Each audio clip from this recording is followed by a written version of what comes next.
Hi everyone, it's Hilary from Pink Bubble Cards. Welcome back to my craft room.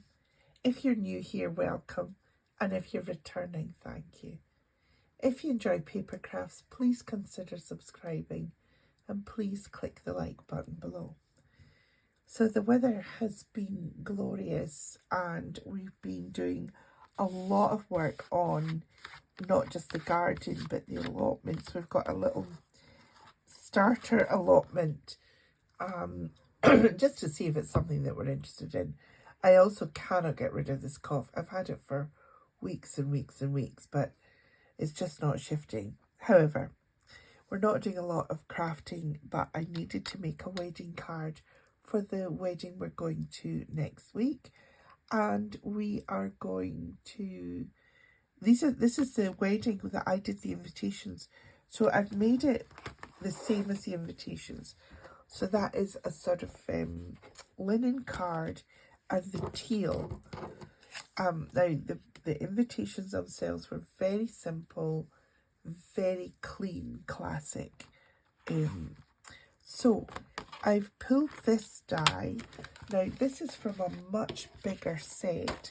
This is the Tonic Studios set. And I have used these hearts in quite a few different project. So this is it. So I'm going to hide the name and the date. But what I've done is I've used foam to raise this up.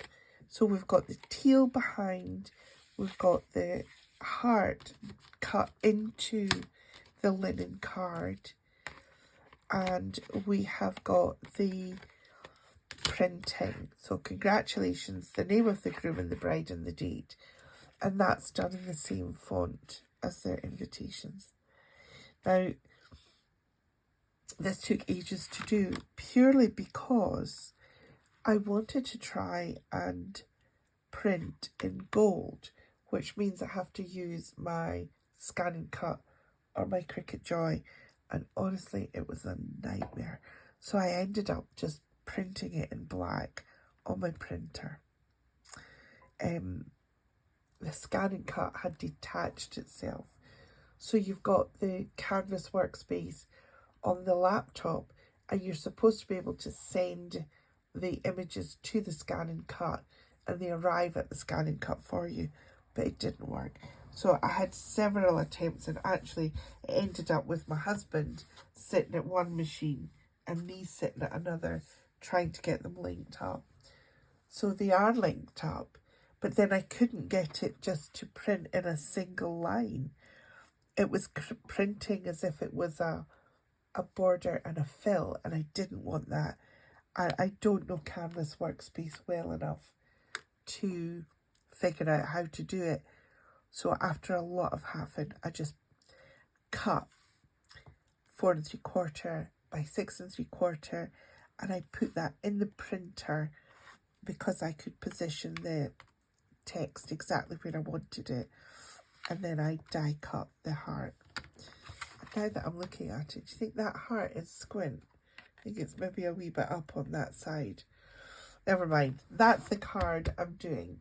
So as I say, not a lot of crafting going on just now because it's so beautiful. We're going to have to start doing more work up at the allotments now that things are starting to come through. So I hope you're having a fabulous summer and that it's not too hot where you are. But anything I make, I will certainly video, and I will see you very soon in the next one. Bye for now.